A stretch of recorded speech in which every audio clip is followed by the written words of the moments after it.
years ago, I even developed a motto, walking tall by standing in awe.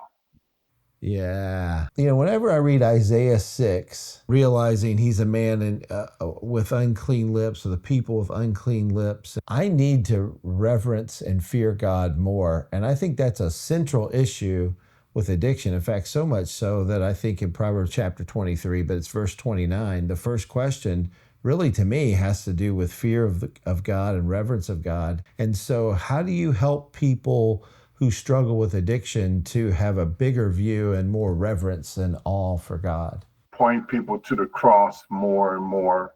I'm working through a book right now. An older brother gave me, and I really appreciate it. When I saw the title, I said, "This is gonna have to go to the top of my list as a priority."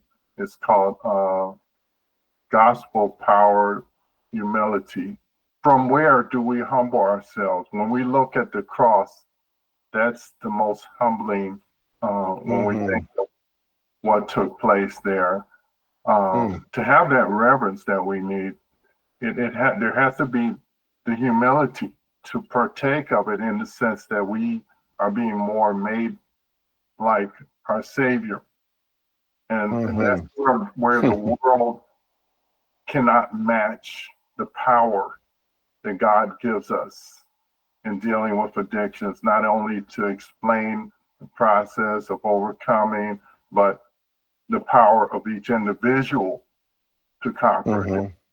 And I think you're right.